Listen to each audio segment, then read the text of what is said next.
Mr. President, I'd like to clarify several points raised by my friend and colleague from Wyoming, Dr. John Barrasso, my Senate colleague, and he is my friend. I disagree with him, and I think several things that he said were incorrect and need to be clarified on the record. First, the notion that we're providing health insurance for illegal immigrants is wrong. Let me tell you why it's wrong. You go back almost 20 years, I believe at the Reagan presidency, when we had a phenomena in the United States that needed to be addressed. People were showing up at the emergency rooms of hospitals and being turned away. Some of them were bleeding out in the driveways of hospitals across America. We changed the law under President Reagan, and we changed the law to say that you must admit people coming through the door who need emergency medical assistance, women who are in labor to deliver a child, people who are literally bleeding to death. Do I hear the senator from Wyoming say that we should be turning those people away? I hope not, and I don't think that's what he really believes. He understands, as I do, that there are compelling human situations where you provide assistance, and I thank our hospitals for doing that. But to say that we are trying to make sure that we manufacture some coverage for illegal aliens is to overlook the obvious. We don't want these hospitals turning away people who are literally in an extreme situation. I will defend that to the death, and I'll just tell you that when President Reagan and others supported that, it was considered to be bipartisan common sense. It still is today. And when it comes to the SNAP program, it's true that 1 out of 8 Americans count on SNAP to provide $6 a day for feeding. A third of those Americans are children, another third are disabled, and the other third are senior citizens. It's a valuable program in my state where almost 2 million people receive this kind of assistance. Why are we stopping the decision to fund SNAP? It's a decision by the White House and the President and the Republicans in Congress. They have decided that even though they posted on the website for this program just a few weeks ago that they had the money to cover it in the case of a shutdown, they removed that language and now say they won't provide food for hungry Americans. That is not necessary. In fact, there's a way around it.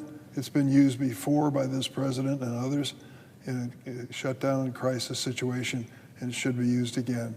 Let's not bargain this political decision that we're making in Washington on the tables and health of Americans who receive the SNAP program.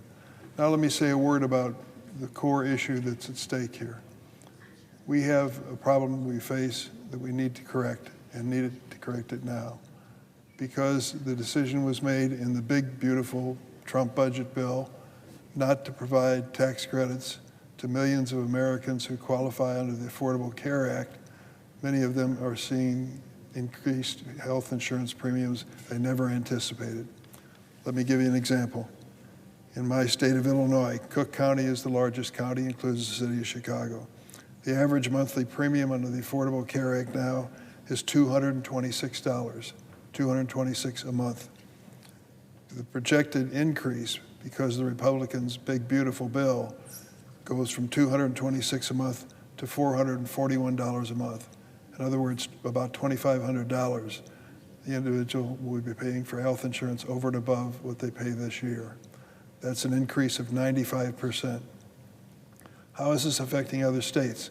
Let's take one, for example, South Dakota, population of about 1 million people. 53,000 of them are covered by the Affordable Care Act. They're facing this kind of increase too in their premiums. I'm sure the senators from South Dakota, both of them, want to protect their families from health insurance premiums they can't afford. They don't want people to drop coverage. In order to protect them, they have to change the law, the big, beautiful law, and as they called it, and provide assistance for people to pay these health insurance premiums. That is at issue. Across the United States, some 24 million people are facing this reality. It's a hardship for them that can be taken care of and should be on a bipartisan basis. The problem is that it isn't just tinkering at the edges that's at stake here with many Republicans. They want to do away with the Affordable Care Act. Under the first Trump term, I can still remember when Senator McCain came through those doors at 2 in the morning and voted no to save the Affordable Care Act. Trump, in his first presidency, wanted to get rid of it, and many Republicans still do. What is their alternative? They have none. They have no alternative.